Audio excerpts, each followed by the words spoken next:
Hello everyone, welcome back to your favourite channel Bhatner IAS. मैं हूं दिव्या कवात्रा, आप सभी की होस्ट दोस्त एंड एजुकेटर। एंड आप सभी का एक बार फिर से वर्ल्ड ज्योग्राफी यानी कि विश्व भूगोल के कोर्स में स्वागत करती हूं। आई रियली होप आप सभी अच्छे हैं, स्वस्थ हैं और खूब अच्छे से पढ़ाई कर रहे हैं, राइट? ओके, चलिए तो आज का लेक्चर शुरू करते हैं हम लोग। और कल जो हम पढ़ रहे थे पृथ्वी की भूगर्भिक संरचना, है ना? क्या पढ़ रहे थे हम? पृथ्वी की भूगर्भिक संरचना। इसको कंटिन्यू करेंगे और थोड़ा सा रिवाइज भी करेंगे कि हमने क्या पढ़ा था, और उसी की तर्ज पर आगे का जो टॉपिक है वो हम स्टार्ट करेंगे। और उससे पहले जो जितने भी हमारे नए साथी हैं उन सभी के लिए एक छोटा सा इंट्रोडक्शन। मैं हूँ आपकी educator Divya Kawatra. I am masters degree holder in political science and international relations. और लगभग पिछले 5 सालों से मैं विभिन्न प्रकार के यूपीएससी स्टेट पीसीएस इंस्टीट्यूट्स के साथ जुड़ी हुई हूँ for majorly 2 subjects, that is political science, international relations, as well as geography. I'm also an ex-faculty of Bharati Ashram, as well as an ex-faculty of right. चलिए, तो ये था छोटा सा इंट्रोडक्शन आप सभी के लिए। और अब हम टॉपिक की तरफ बढ़ते हैं। और टॉपिक की तरफ बढ़ने से पहले आप सभी को एक छोटा सा काम और याद दिला दूं मैं, जो कि आपको दिया गया था। क्या करना है? This is your channel that is prep today. ये आपकी अपनी प्यारी भटनेर आईएएस टीम का एक इनिशिएटिव है आप सभी के लिए, जो कि अभी फिलहाल एसएससी एग्जाम्स पर काम कर रहा है चैनल, ठीक है? जिसमें आपको maths, reasoning, English, current affairs in सभी की वीडियोस जो हैं वो मिल जाएंगी। ऑलराइट, चलिए, तो ये क्या है? Prep today channel. आपको क्या करना है? सब्सक्राइब करना है, अपने दोस्तों के साथ, बाकी एस्पायरेंट्स के साथ शेयर करना है इसको, ताकि ज़्यादा से ज़्यादा लोग इन लेक्चर्स का बेनिफिट ले सके, जो कि टॉप फैकल्टी द्वारा आपको प्रोवाइड किए जा रहे हैं। ऑलराइट, ओके, चलिए, तो ये था छोटी सी इन्फॉर्मेशन और आपके लिए एक छोटा सा काम कि आपको इस चैनल को जल्दी से जल्दी सब्सक्राइब कर देना है right after the class. Okay, चलिए, तो आज के टॉपिक पर चलते हैं और पहले थोड़ा सा रिवाइज कर लेते हैं, है ना? जो हमने पहले पढ़ा था उसको थोड़ा सा रिवाइज करते हैं, समझते हैं, और फिर आगे बढ़ेंगे आज के टॉपिक की तरफ, ठीक है? चलो, तो हमने देखो क्या किया था। पृथ्वी की आंतरिक संरचना समझने की कोशिश की थी, और उसको समझने के लिए हमने एग्जाम्पल लिया था एक एप्पल का, है ना?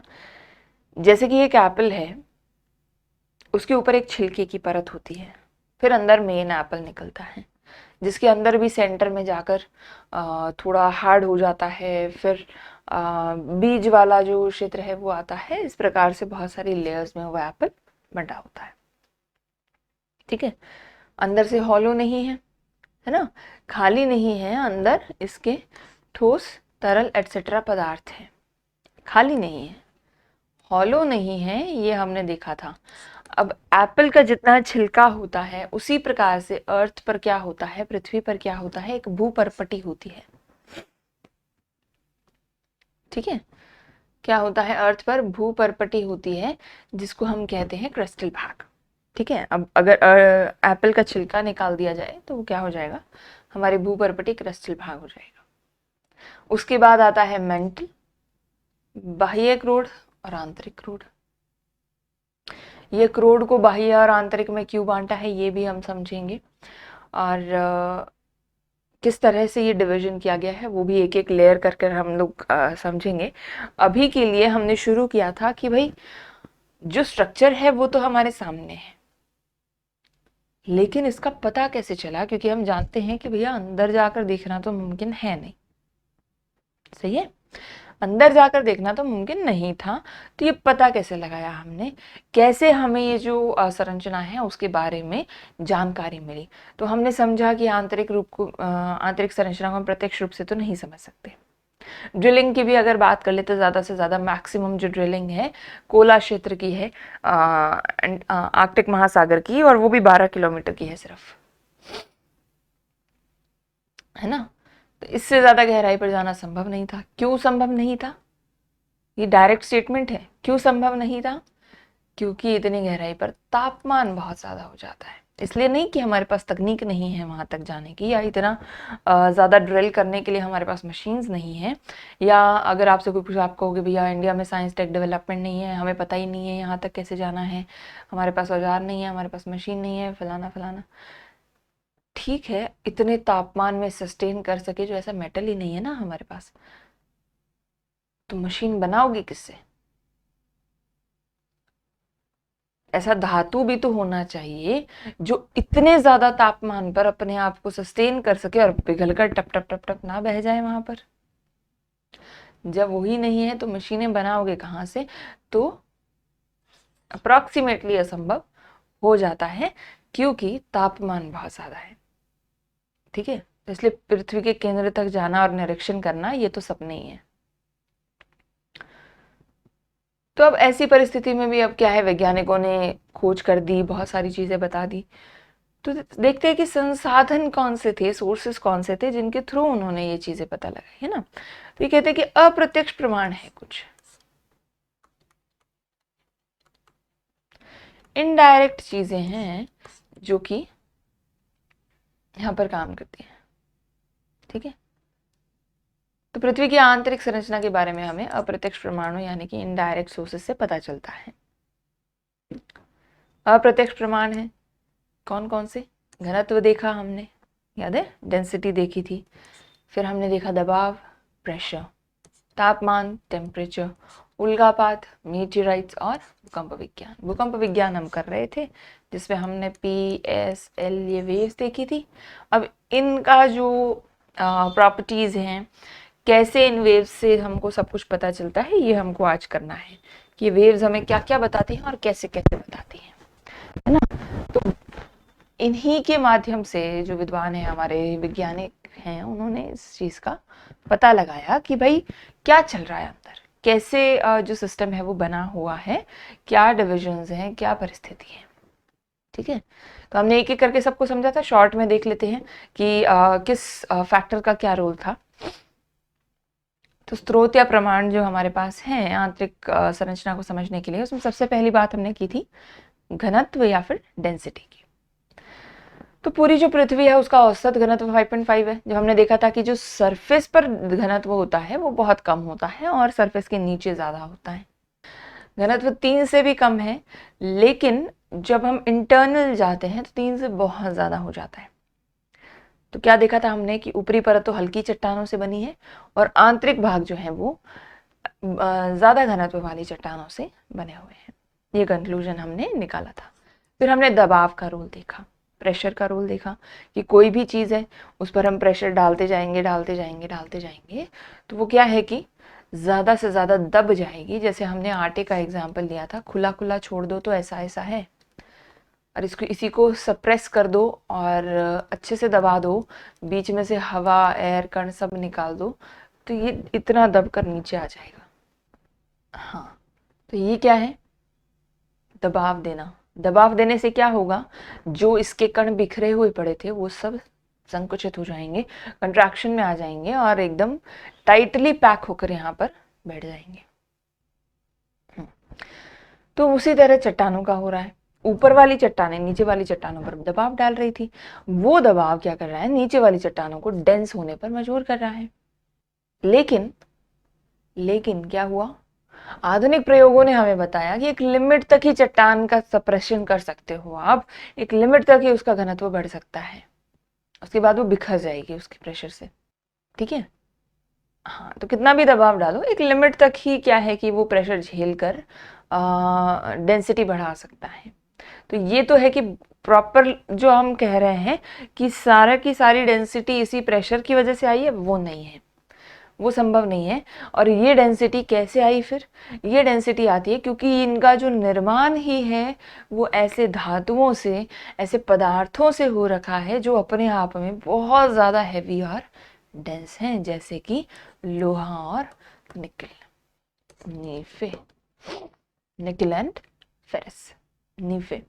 ठीक है, ये हमने देखा था प्रेशर का रोल। फिर बात आई थी तापमान की, टेम्परेचर की। तो हमने देखा कि जो टेम्परेचर है रेडियो एक्टिव पदार्थों के विघटन के कारण 32 किलोमीटर की गहराई पर 1 डिग्री सेल्सियस बढ़ जाता है। 100 मीटर की गहराई पर 3 डिग्री सेल्सियस, 1 किलोमीटर पर 30 डिग्री, 10 किलोमीटर पर 300 डिग्री। ऐसे करते करते जो केंद्र है यानी कि 6378 किलोमीटर्स का जो ये डिस्टेंस है सरफेस से लेकर पृथ्वी के केंद्र तक, कितना टेम्परेचर बढ़ गया? 1,90,000 डिग्री सेल्सियस जो टेम्परेचर है वो बढ़ गया। तो अब इसके अनुसार कायदे से देखा जाए तो पृथ्वी के अंदर जैसे जैसे जैसे जैसे तापमान बढ़ रहा है वैसे वैसे लिक्विड स्टेट जो है वो ज्यादा पाई जानी चाहिए। क्या होना चाहिए? अंदर की सारी चट्टानें पिघल जाएंगी ना इतने हाई टेम्परेचर में। तो जैसे जैसे अंदर जाते जाएंगे मोल्टन स्टेज, लावा स्टेज, जो लिक्विड स्टेट है वो बढ़ जानी चाहिए। लेकिन ऐसा नहीं है। क्यों? क्योंकि जो केंद्रीय भाग है पृथ्वी का वो कैसा है? सॉलिड है, ठोस है। इसलिए हमने क्या किया था? इनको डिवाइड किया था। आउटर कोर तो लिक्विड है, इनर कोर सॉलिड है। यानी कि ये जो सफेद वाला हिस्सा आप देख रहे हैं ये वाला, ठीक है, ये जो सफेद हिस्सा आप देख रहे हैं, हल्का सा वाइट एरिया दिख रहा है, और ये पूरा येलो क्षेत्र तो है ही, मतलब इनर कोर तो ये पूरा येलो क्षेत्र है। हम जैसे कि बीच में हल्का सा वाइट क्षेत्र, यहाँ सबसे ज्यादा डेंसिटी है, सबसे ज्यादा डेंसिटी, सबसे ज्यादा ठोस यहाँ पर है, जबकि यहाँ टेम्परेचर सबसे ज्यादा है, तापमान सबसे ज्यादा था, फिर भी यहाँ पर सॉलिड है। क्यों? प्रेशर, ज्यादा से ज्यादा प्रेशर की वजह से यहाँ पर सॉलिड हो जाता है, ये एकदम कॉम्पैक्ट हो जाते हैं इनके जो स्ट्रक्चर्स है। चलो नेक्स्ट हमने देखा था उल्कापिंड, मीटियोराइट्स। सौर परिवार के अंतर्गत पृथ्वी, अगर जो बाकी जो ग्रह हैं उल्कापिंड सब कुछ आते हैं उसमें, उल्कापिंड इन्हीं का हिस्सा है। उल्कापिंड को खोल खोल के उनकी रिसर्च करके हम देख सकते हैं कि भाई क्या संरचना थी। तो इसके कंक्लूजन में यही कहा था हमने कि आंतरिक संरचना में जो तत्व हैं वो हमें कैसे पता चला? उल्कापिंड से पता चले कि भैया निकल और लोहे जैसे तत्व यहाँ पर मिलते हैं। ठीक है, चलो फिर भूकंप केंद्र और अधिकेंद्र समझने की कोशिश की थी हमने। दो कॉन्सेप्ट समझे थे, भूकंप केंद्र और अभिकेंद्र। केंद्र वो पॉइंट जहां से ओरिजिनेट हो रहा है, अभिकेंद्र वो पॉइंट जहां सबसे पहले सरफेस को हिट करती है वेव, राइट। चलो 3 प्रकार की भूकंपीय तरंगों के बारे में हमने बात की थी। 3 प्रकार की तरंगें थी PSL, primary secondary love waves. Primary कौन सी थी? आए दनादन फुल स्पीड में, फुल वेलोसिटी में भागे जाएगी, हवा, पानी, तरल, ठोस, गैस, कुछ भी पदार्थ आ जाए, सीधा पार सबसे पहले हिट करती है सरफेस को, भूपृष्ठ के ऊपर अन्य किसी भी तरंग से सबसे पहले पहुंचती है। ये देखी थी हमने प्राइमरी। फिर आती थी द्वितीयक यानी कि सेकेंडरी, अनुप्रस्थ तरंगें जिसको कहा हमने कि एस तरंगों का संचरण थोड़ा सा पी से कम है ना, और एक शर्त और थी कि ये सिर्फ और सिर्फ ठोस से गुजरती है, ठीक है, तरल भाग में जाकर विलुप्त हो जाती है। तो पी तरंगों की अपेक्षा कुछ देर से पहुंचती है सरफेस पर, ठीक है। और फिर आती है तृतीयक यानी कि एल वेव्स यानी कि लव वेव्स।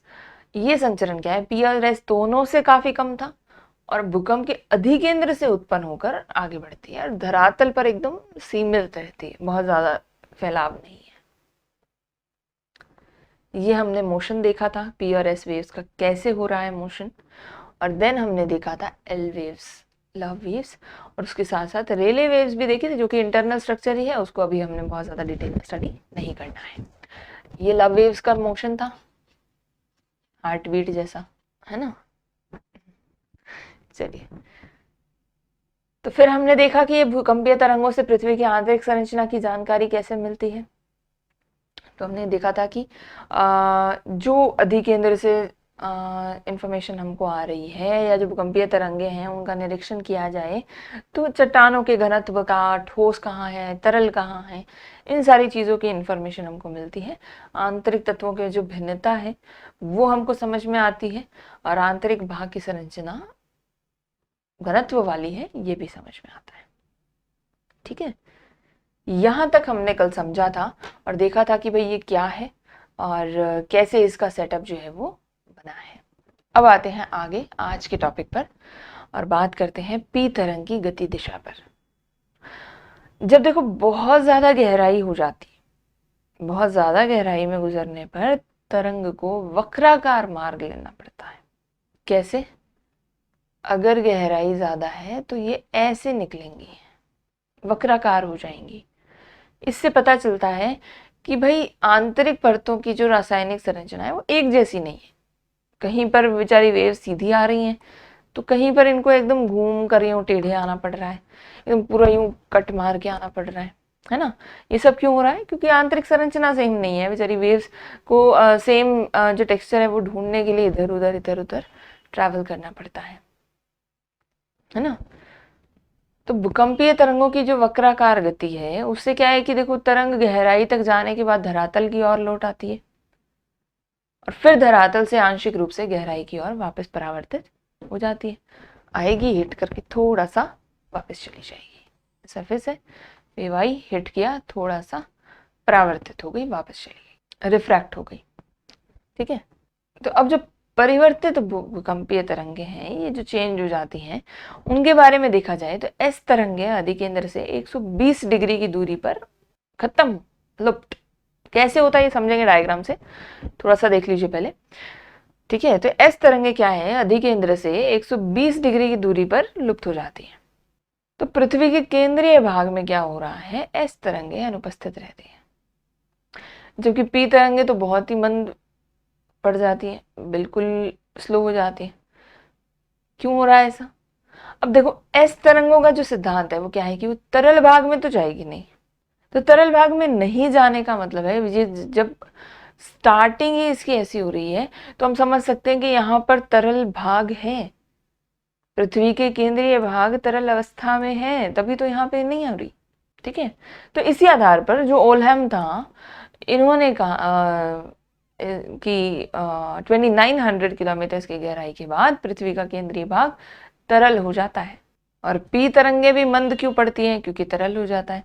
ये ट्रैवल तो कर जाती है तरल से, पर जाहिर सी बात है, आप देखो, आप कहोगे भैया आंधी आए तूफान आए हम तो जाएंगे, वो बात तो ठीक है, पर नॉर्मल जो वेदर है उसमें जो आपकी स्पीड होगी, क्या वो आंधी तूफान में हो सकती है? नहीं ना। आप जा रहे हो, आप बढ़ रहे हो, वो बहुत अच्छी बात है, लेकिन स्पीड में तो डिफरेंस आ जाएगा ना। क्यों? क्योंकि वेदर बदल गया, हालात बदल गए। ठीक है। वैसे ही पी तरंगे में जाएंगी सबसे, लेकिन एक ही स्पीड पे नहीं जा सकती। बहुत तेज वेलोसिटी से जाती है ये, नो डाउट, लेकिन एक ही वेलोसिटी से नहीं जा सकती। क्यों? क्योंकि जब पदार्थ वेलोसिटी डेंसिटी चेंज होता है तो उसके साथ साथ वेलोसिटी चेंज हो जाती है। भाई आप सोचो, एक तो गैशियस एरिया है, गैशियस एरिया में से इस तरंग को निकलना है, सबसे लूज पार्टिकल, टड़न टड़न टड़न टड़न टड़न हो गया। लिक्विड से निकलना है, थोड़े कॉम्पैक्ट पार्टिकल, थोड़ा और समय लगेगा। अब सॉलिड में से किसी चीज को निकलने के लिए कितना टाइम लगेगा? एक पार्टिकल के थ्रू यूं वाइब्रेट होकर जाना पड़ेगा, और पार्टिकल्स बहुत ज्यादा होते हैं सॉलिड में, तो इसलिए तरंगे मंद पड़ जाती हैं तरल अवस्था जब होती है। ठीक है। तो पी तरंग पृथ्वी के केंद्रीय भाग में प्रवेश करती है और उससे बाहर निकलते समय दोनों समय रिफ्रैक्ट हो जाती है, थोड़ा सा मुड़ जाती है और अधिकेंद्र की विपरीत दिशा में धरातल पर आ जाती है वापस। तो धरातल पर एक ऐसा भाग छूट जाता है जहां अधिकेंद्र से कोई भूकंपीय तरंग आती नहीं है। भाई देखो, सीधा जाना था, पी भी रिफ्रैक्ट हो गई, एस भी रिफ्रैक्ट हो गई, तो बीच में क्या है, एक ऐसा जोन बन जाता है, ऐसा ऐसा क्षेत्र बन जाता है जहां कोई वेव जा ही नहीं रही है, कोई वेव नहीं पहुंच रही वहां। इसको क्या कहते हैं हम? भूकंप का छाया क्षेत्र कहते हैं, शैडो जोन कहते हैं। अब क्या है शैडो जोन वगैरह, वो सब हम देखेंगे, यहाँ पर समझिएगा। पी और एस वेव्स की बात कर रहे हैं हम, ये एपिसेंटर है। ठीक है। फोकस से आई, एपिसेंटर पे हिट करी, अब एपिसेंटर से आगे की ओर जाएगी। पी एस दोनों वेव्स हैं, ब्लैक वाली पी, येलो वाली एस, आप मान लीजिए। ठीक है। तो अब एक जोन देखिएगा कि ये जो ऊपर से आ रही हैं वेव्स, ये इधर को और इधर को मुड़ रही हैं, सब तरफ जा रही हैं वेव्स, तो मतलब ऐसा नॉट नेसेसरीली मुड़ रही हैं, सब तरफ वेव्स जा रही हैं। ये तो इधर चली गई, जो इधर से यहाँ ये वाली आनी थी भाई, ये इसको यहाँ तक आना था, पर ये नहीं आई। क्यों नहीं आई? देखना, अब यहाँ पर सिर्फ येलो लाइन दिख रही है आपको, ब्लैक लाइंस आनी बंद हो गई हैं। ध्यान देना कि ये जो नीचे वाला क्षेत्र है हमारा, यहाँ पर सिर्फ येलो लाइन आ रही है, ब्लैक लाइन आनी बंद हो गई है। हाँ, ये यहीं पर रुक गई। अब जब ये पी वेव यहाँ पर एंटर कर रही है, एपिसेंटर से सरफेस से यहाँ जब आ रही है, तो क्या हो रहा है? मीडियम चेंज हो जा रहा है, मीडियम चेंज हो जा रहा है। तो ये ऐसे जो जानी थी, ये थोड़ी सी रिफ्रैक्ट हो जाती है ऐसे। बेसिक साइंस का कॉन्सेप्ट है, जब भी कोई भी तरंग एक ऑब्जेक्ट से दूसरे ऑब्जेक्ट में जाती है जिनका घनत्व समान नहीं है, जिनकी डेंसिटी समान नहीं है, तो वो रिफ्रैक्ट हो जाएगी। ठीक है, ये साइंस का बेसिक कॉन्सेप्ट है। इसी के तर्ज पर ये चलता है, क्योंकि यहाँ पर लिक्विड आउटर कोर आ जाने की वजह से जो हमारा टेक्सचर था, जो हमारी डेंसिटी थी, वो बदल गई, और उसके बदलने के कारण क्या हुआ? वेव्स रिफ्रैक्ट हो गई। ठीक है, और एस वेव तो जनाब आगे आएगी नहीं। तो अब देखो, पी वेव यहाँ से तो यहीं रह गई, ये वाली जो यहाँ आनी चाहिए थी ये आई नहीं, ये बीच में रिफ्रैक्ट होकर इधर आ गई, इधर भी सेम ही चीज हो गई। तो ये जो बीच का क्षेत्र था, यहाँ पर सीधी वेव्स कोई आई नहीं।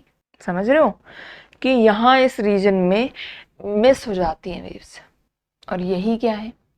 शैडो जोन, छाया क्षेत्र है भूकंप का। समझ में आया? जो वेव्स सेंटर से यहाँ तक आनी चाहिए थी, वो रिफ्रैक्ट होने की वजह से पोजीशन बदल लेती हैं, नीचे यहाँ चली जाती हैं, और इसकी वजह से बीच का ये जो क्षेत्र है ये ऐसा अछूता रह जाता है कि यहाँ पर कोई वेव नहीं आ पाती, जिसकी वजह से इसको क्या कहते हैं? शैडो जोन कहते हैं। ठीक है, डन है? समझ में आया? हाँ, तो शैडो जोन में तो ना तो पी वेव है ना एस वेव है, और ये जो क्षेत्र है हमारा मेंटल का जो क्षेत्र है, इसमें एस वेव नहीं होती है। ठीक है, सिर्फ पी पहुंचती है, यहाँ पर एस वेव नहीं पहुंचती, क्योंकि सॉलिड क्रॉस करना पड़ता है, और सॉलिड में एस वेव जाएगी नहीं। सॉरी, लिक्विड में लिक्विड में एस वेव जाएगी नहीं, इसलिए इसको क्रॉस नहीं करती है ना, सिर्फ ठोस में जाएगी। अब यहाँ होता सीधा सॉलिड में आना होता तो आ जाती, पर बीच में ये लिक्विड क्रॉस करके आना पड़ता है, तो ये क्रॉस करेगी नहीं। तो ये क्या है? Shadow zone. एक बार ध्यान से इसको देख लो, अच्छे से समझ लो। अगर कोई डाउट लगता है तो कमेंट सेक्शन में हमें ज़रूर बताएं, क्वेरीज अपनी पोस्ट कर दें, और इत्मीनान से इसको डायग्राम को देख लो, समझ लो। ठीक है, क्लियर हुआ? तो ये क्या है? भूकंपीय तरंग का छाया क्षेत्र है। थोड़ा सा कॉन्सेप्ट इसका समझ लीजिए कि इस प्रकार भूकंपीय तरंगों से हमें पता चलता है कि भूपृष्ठ जो विषम चट्टानों से बनी हुई है, और भूपृष्ठ के नीचे लगभग 2900 किलोमीटर तक उपस्थित जो पदार्थ है वो एक जैसे। 3500 किलोमीटर अर्धव्यास वाले केंद्रीय पिंड जो हैं, उनका निर्माण भूपृष्ठ से अलग होता है।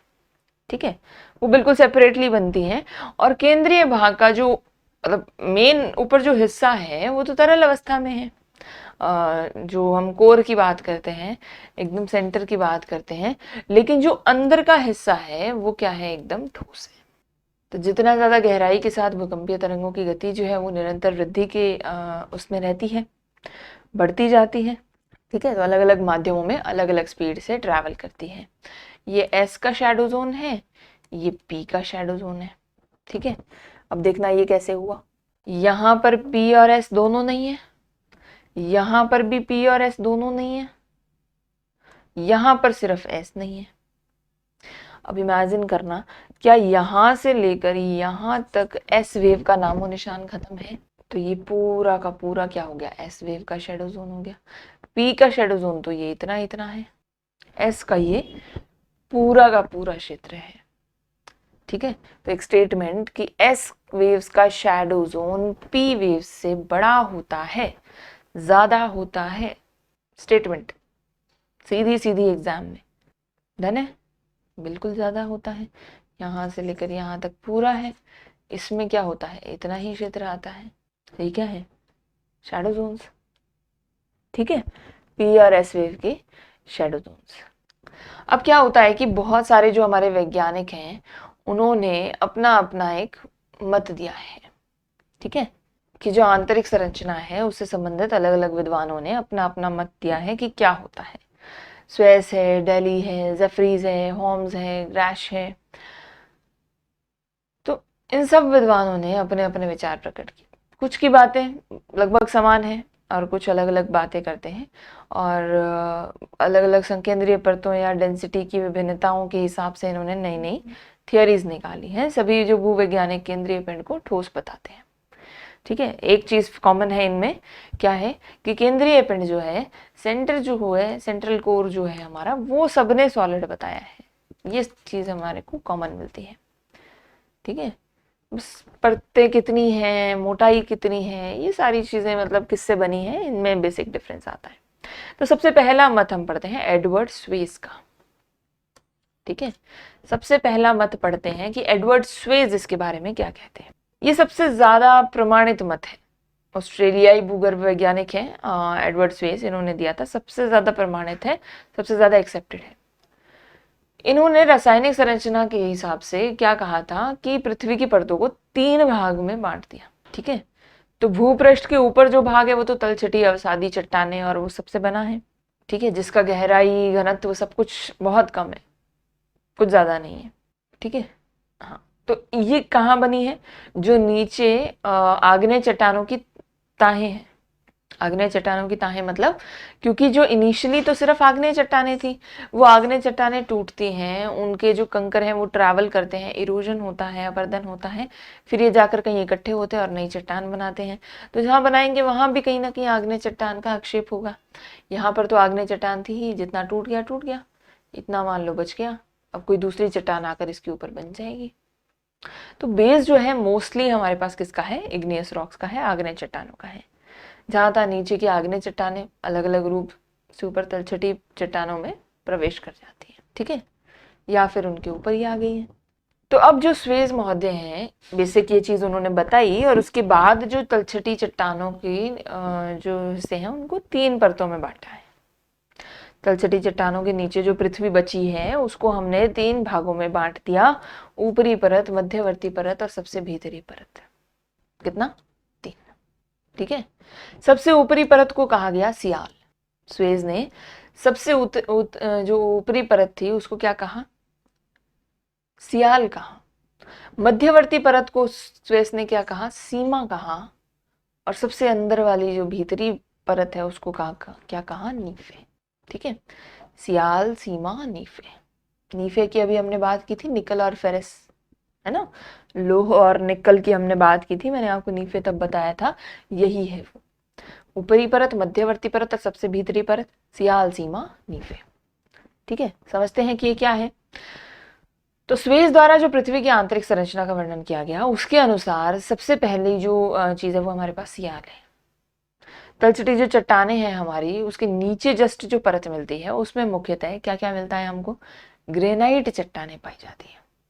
क्या पाया जाता है, ग्रेनाइट चट्टानें पाई जाती हैं, जिसमें सिलिकॉन और एल्यूमिनियम तत्वों की प्रधानता होती है। ग्रेनाइट में क्या है, 2 कंपाउंड होते हैं, सिलिकॉन और एल्यूमिनियम। अब ये दिख रहा है आपको, Cl,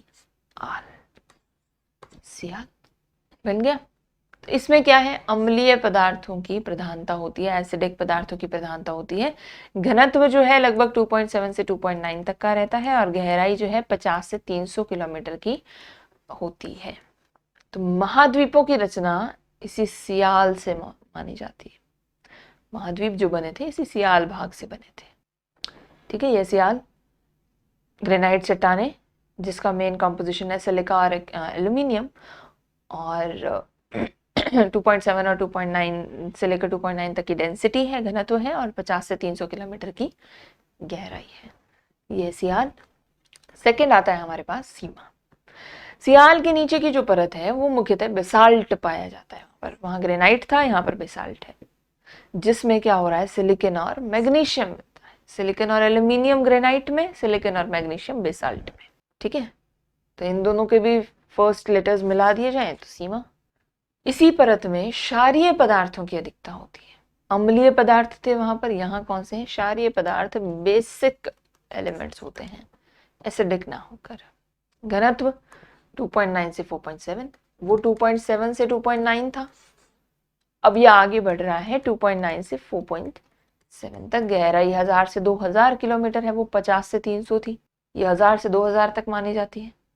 इसी में ज्वालामुखी विस्फोट के समय लावा, गैस, राख सब बाहर आती है। ठीक है।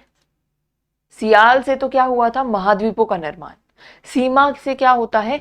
वॉल्केनिक विस्फोट का सारा पदार्थ आता है, ज्वालामुखी विस्फोट जो हो रहा है उसका सारा स्ट्रक्चर यहां से आता है। थर्ड हमारे पास है नीफे। नीफे जो है सबसे भीतरी भाग है, सबसे केंद्रीय भाग है। इसकी जो रचना है वो निकेल और फेरियम यानी कि फेरस लोह जैसे घने और भारी पदार्थों से हुई है। नामकरण अगेन, निकल और फेरस। ठीक है। घनत्व 12, डेंसिटी देख रहे हो 4.7 से कहाँ आ गए हम? 12 पर आ गए। ठीक है। इसका जो अर्धव्यास है लगभग 3500 किलोमीटर है। This is not very important. नीफे जो है आपको समझना है निकल और फेरस से 12 यूनिट्स की इसकी डेंसिटी होती है। कुछ इस प्रकार का स्ट्रक्चर है। ठीक है। अगर हम अर्थ के इन पार्ट्स को ऐसे डिवाइड करें, एक टुकड़ा निकालें, तो सरफेस से हमारे पर्वत पठार वगैरह सब कुछ, ओशंस, लैंड सब कुछ है यहाँ पर।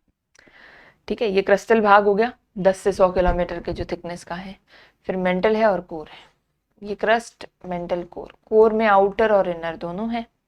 अब यहाँ पर देखना, जो क्रिस्टल भाग से ये जो रेड वाला रीजन है, इससे नीचे का क्षेत्र और ये मेंटल तक, ये सीमा है। इसके ऊपर वाला जितना भी भाग है कॉन्टिनेंटल भाग, वो सियाल है। और इसके नीचे वाला भाग जो केंद्रीय क्रोड है वो सारा नीफे है। ठीक है। सियाल, सीमा, नीफे, क्रस्ट, मेंटल, कोर। क्रस्ट से ऊपर का भाग सियाल है और क्रस्ट से लेकर मेंटल तक का भाग सीमा है, मेंटल से लेकर कोर तक का भाग नीफे है। ठीक है। समझ में आया? सियाल, सीमा, नीफे। सिलिकॉन एल्यूमिनियम, सिलिकॉन मैग्नीशियम, निकल फेरोशियम। ठीक है। Crust, mental. तो ये था स्वेस का मत। किसका मत देखा हमने? स्वेस का मत देखा। एडवर्ड स्वेस ने ये मत हमको दिया था कि भाई ऐसा एक स्ट्रक्चर होता है। ठीक है। हाँ, तो आगे के जो मत है वो हम कल करेंगे। बहुत ज़्यादा करेंगे तो कंफ्यूजिंग हो जाएगा, आप सारी जो चीज़ें वो रिलेट नहीं कर पाएंगे। और अभी के लिए इतना ही करेंगे। आप समझना कि किस तरह से लेयर्स को हमने डिवाइड किया है, कैसे जो वेव्स हैं वो हमको सारी इंफॉर्मेशन दे रही है about the density, about the structure. ठीक है। और एडवर्ड स्वेस जो हैं उन्होंने क्या कहा। ठीक है। ये जो था हमारा आज का टॉपिक था।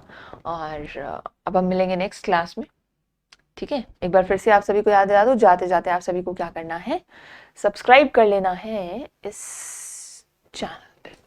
प्रेप टुडे सर्च करना है और क्लास खत्म होते ही आपको इसको ज़रूर सब्सक्राइब कर देना है और सभी लेक्चर्स का बेनिफिट लेना है। ऑलराइट, चलिए, तो आज की क्लास में हमारे साथ जुड़ने के लिए बहुत बहुत धन्यवाद आप सभी का। कल फिर से मुलाकात होगी आप सभी से और नए टॉपिक के साथ, जहाँ पर हम समझेंगे कि बाकी जो वैज्ञानिक हैं वो क्या मत देते हैं और फिर एक एक करके क्रस्ट को, मेंटल को और कोर को तैयार करेंगे। ठीक है। एक एक करके तीनों को समझेंगे अच्छे से, डिटेल से। ठीक है। चलिए, तो बहुत बहुत शुक्रिया। फिर मुलाकात होगी आप सभी से। अभी इजाज़त लेते हैं और नेक्स्ट क्लास में मिलते हैं। तब तक के लिए take care, have a good day.